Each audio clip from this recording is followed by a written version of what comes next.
Welcome to week 2, and let's get started with what's going on. I hope you don't hear my dog crunching her dinner. I'm sorry, I forgot she was still eating.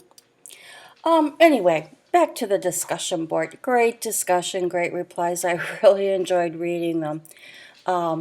Keep up that work and you will do just fine in here. I was pleased with the length of the posts, and I was pleased with the attention to detail. You read the person's post very well and replied specifically to the post, which is what you were supposed to do, but you wouldn't believe sometimes what students do, and all of you did very well on that. But please remember, 4 to 5 posts, please. Unless the assignment says otherwise. Please, I want a discussion, and what I'd really like to see is not just people posting 5 times to 5 people, but replying to your own posts or your own replies. For example, you post, someone replies to you, you might want to reply back to them. So please be reading those replies. And just get a total of 5, but the same kind of thing applies in terms of the word limit, okay? Now, please pay attention to word limits as suggested. One student, and I really appreciate his efforts, posted and said, oh, that wasn't long enough, and posted again. His first one was just fine. I mean, usually if you say what you're going to say and it's well developed and it's a little short of the word length, I'm not going to say too much, but if it's 1, 2, 3 sentences, I am going to say something, okay? This week is night, and this is Wiesel's family before the war. It's his mother, his 2 sisters, and he is the little boy there.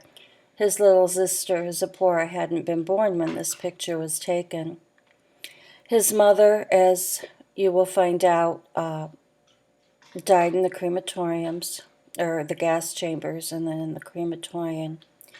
His 2 older sisters were sent to work, and luckily he reunited with them after the Holocaust. They found him in a displaced persons camp, but didn't have the money to take him with them. So he stayed there, and he studied in the displaced persons camp, went to Israel, fought for Israel's independence. He covered it as a journalist. He became a journalist and covered many things in the Middle East. And he was sent to the UN in New York by his paper. And, I mean, this is several, maybe a decade or more after the war. He was in New York City covering the UN, and he was hit by a taxi cab and, believe it or not, almost killed. Poor man. After everything he had suffered, he found out while he was recovering his visa was going to expire, and he would be not in compliance of the laws, so he became an American citizen. He feels that America is his country. They welcomed him. And he writes eloquently in his autobiography, All Rivers Run to the Sea, about what becoming an American citizen meant to him. He went on to teach in the United States. He taught at Boston University. And he, that's not right, there's another one there, come on. Oh well, maybe it's not. He taught at Boston University for many years, and he was still teaching when he died 2 years ago. He had a massive heart attack not too many years before that, and wrote a short memoir of what it was like to have a near-death experience with the heart attack and what it did to his faith. I know it seems in the book when you get that far he's lost it, but he maintained he never did. But I don't know, my interpretation of the book as the little boy that he was writing about lost it. Now, Wiesel is writing a personal memoir, and this gets into what you're supposed to be talking about in the class. I wanted to give you some background on him so he doesn't seem like not a real person. What he wrote was a memoir. Night is a memoir, and it is a personal narrative. A memoir is that describes events during a specific time period in the person's life, and that's basically the best description that I can come up with. The memoir takes some poetic license. The writer turns it into a narrative, into a story, to entertain us, to keep us interested. And when someone writes a memoir like Wiesel or like anybody that's written memoirs, maybe you've read some of those, maybe by celebrities or whatever.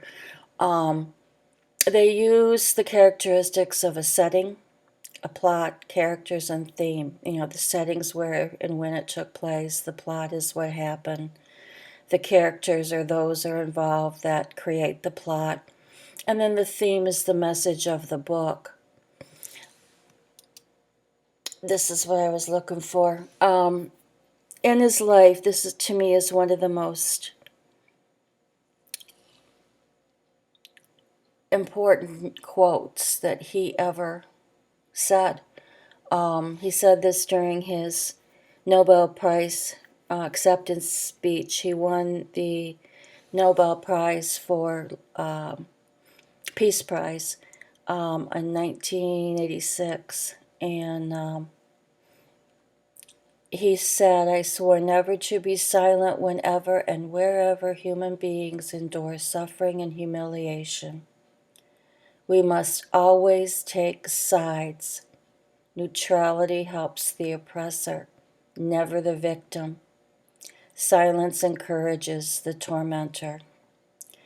And I think his quote is very pertinent today. There are a lot of things going on that we have to take sides on. I think it's pertinent, too, that on Martin Luther King Day, Martin Luther King never took sides, or did take sides. He was not neutral. He preached a radical upheaval to make sure that everybody would have equality.